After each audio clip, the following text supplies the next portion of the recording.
5:30am, I'm up for my first strength session of the week. As you can see with the eyes, I am tired.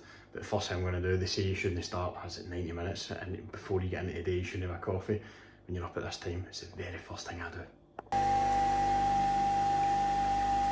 World's fastest breakfast, because I can't be arsed in the mornings. 8 grams of oats, 2 scoops of protein, 80 grams of frozen raspberries, blend it, down it, good to go. So first session of the week done. I'm trying to get used to this camera angle, holding the phone sideways, but doing full body workouts, doing 2 a week, and that's something for everybody, right? See if you're only, for me, right, I'm doing 2 full body, 2 runs, 2 strength.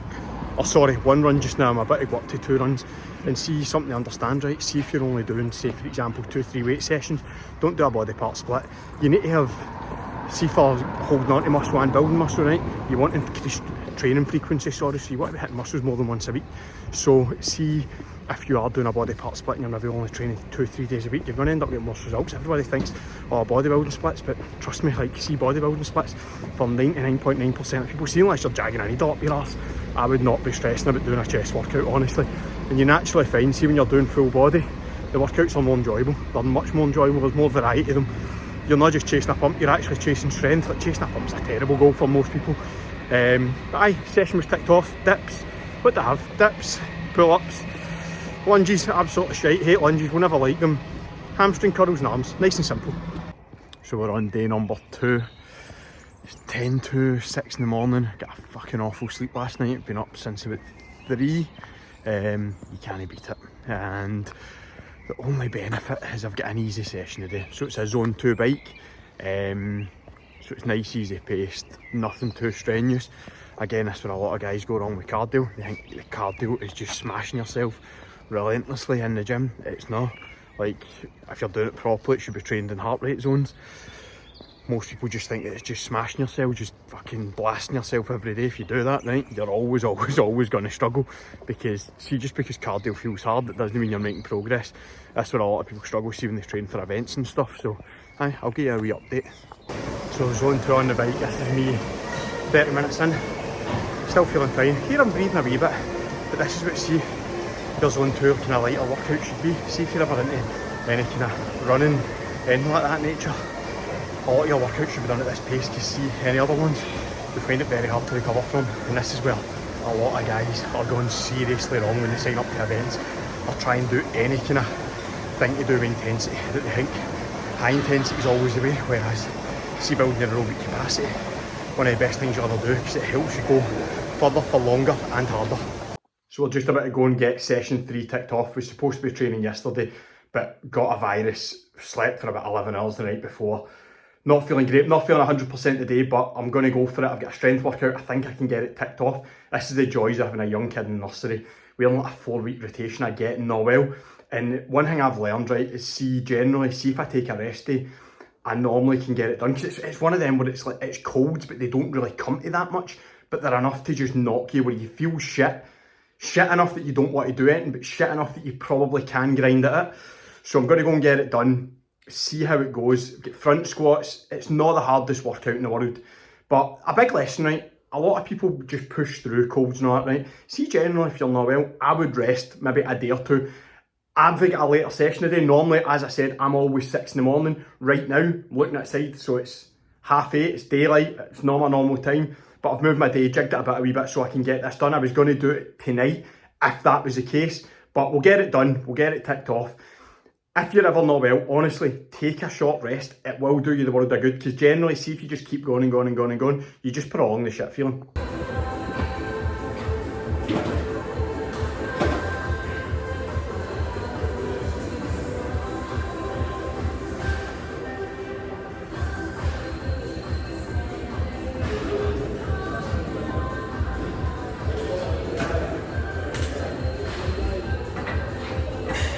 So it probably turned out to be one of the best weeks that I could try and show you a week in the life of training.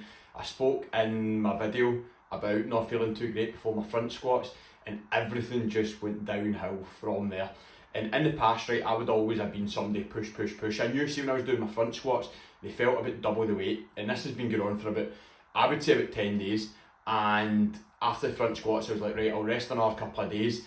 Then I got my I got my new Concept 2 bike for being able to train in the house. You'll see here.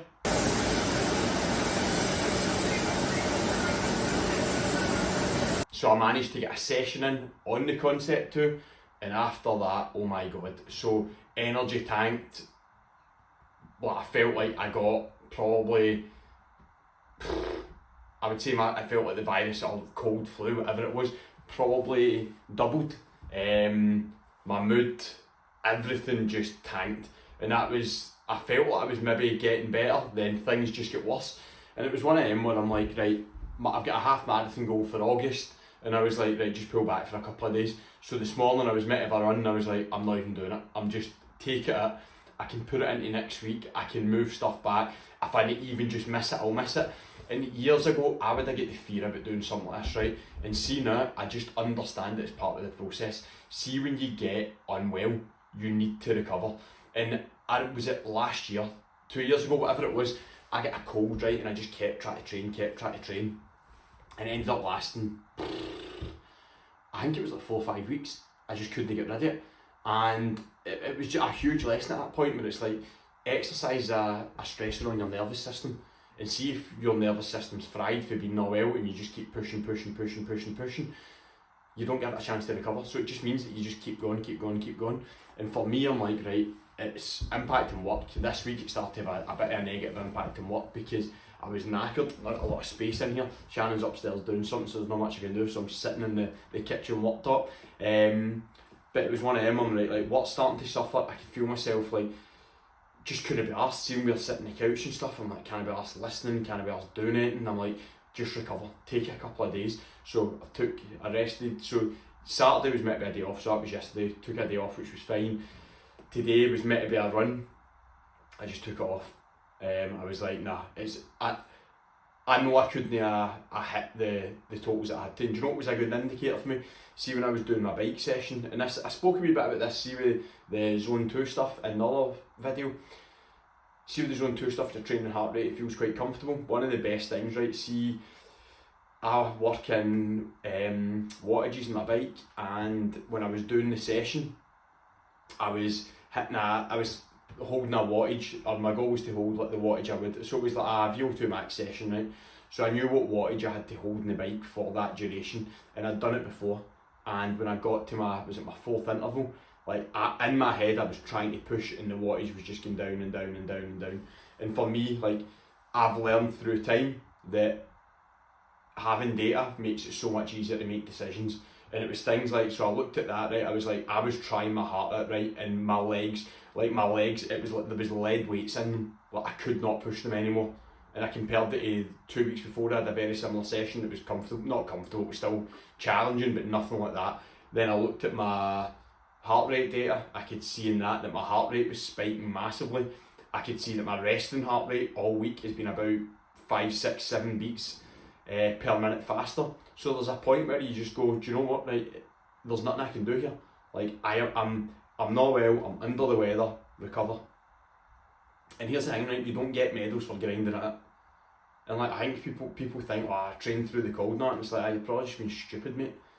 And for me, it's like, nah, just take your time. Like, I look more training as a long-term thing, like, and I think part of the reason why I think this happens, right, see if you've maybe set a goal to lose weight, you want to do an event or something, right, you probably do it and don't give yourself a lot of time, so you start to panic when you get a cold or anything like that, because you feel like you're going to fail if you've maybe set a goal time or something. Whereas, see right now, like, I'm kind of like rebuilding, let's see, because I had a torn calf, I don't have high expectations on myself running wise, so it's like, who cares? It's like, if I miss 2 sessions, it's cool. And here, quite often what happens, right, is see by resting, right, you actually improve your running because you drop a bit of fatigue, you help yourself recover. Whereas see when you just grind it out completely fatigued, I don't know why I keep looking at my legs as if I'm looking at the fatigue in them. Whereas see when you just keep grinding it out, you prolong this process, and it's pointless. But my hope, I mean, going by how I feel today, I think it's probably going to be another rest day tomorrow. I don't feel great. It was good though, I watched the Rangers game there, which was magic. Wanted to blow myself up at 2-0, but I never thought we'd come back, but it was good. But it's a good day to rest because I can sit now, I can watch a Masters, and by the way, I'm looking over there because my couch is over there. That's my living room. I'm not just like taking some sort of like mad weird attack. So I'll be in there, I can just sit, chill, watch the Masters, might even get a wee chicken kebab. Don't know, might even treat myself to a wee tub of ice cream, something like that, and just sit, relax, enjoy my Sunday night and get ready for a big week. But the good thing about this video, I could come on and post about smashing it all the time, it would have looked like the plan would have been, you would have seen me regimented. I got up at 5:30 to train, and this week you've probably seen the worst week that you could of my training, which is probably quite good because it gives you an insight into the reality of the kind of shit that's going to happen to you, because everybody thinks that you don't go through these setbacks, these challenges. And for me, like we've got our wedding reception next weekend. That's another reason why it's like my goal is to be back to being fit for that. There's no point in keeping grinding it out and still having a cold next weekend. Like for example, like one of the best things that's happened to me is like being able to try and get through this, not being in a deficit anymore either. Like I stopped dieting after we got to Rome a few weeks ago, brought my calories up, so it's actually been helping me manage my recovery. Whereas there's been times when I've been trying to push a deficit in goals and stuff, and it just ends up a disaster. So there you go, mate. That's what a week's training looked like when it is an absolute disaster. I managed to I ticked off 4 out of 5 sessions. I should have stopped. I shouldn't have done my bike session on Friday. Part of the reason why I ended up doing it, I got my bike delivered, so I've got it in the house. I was too excited, and I thought, okay, fine, I'll just do it. And it was stupid. It was very stupid in hindsight. But you learn these lessons. I won't do it again. I'll let myself recover. I'm hoping to, even if I miss, if I get backlog with training, I need to miss a session next week, I go into my new block the week after, which is when I'm going to start up going to add another run in to train towards a half marathon. So right now my mindset is like, I've made great progress so far this year. It's like if a session gets dropped somewhere to allow a bit of extra recovery, if it becomes 2 sessions, 3 sessions to allow yourself to recover. For me, the big important thing is being back fully fit for the week, for number 1 for the wedding, but then number 2 for the training week after. And see if you look at training as a long-term thing instead of always short-term. You can have these roadblocks and you don't really care, whereas see when people are so fixated in the short term, you start getting erratic, you start getting annoyed, you start making stupid decisions based on how you feel, and that's where it's a disaster, mate, honestly.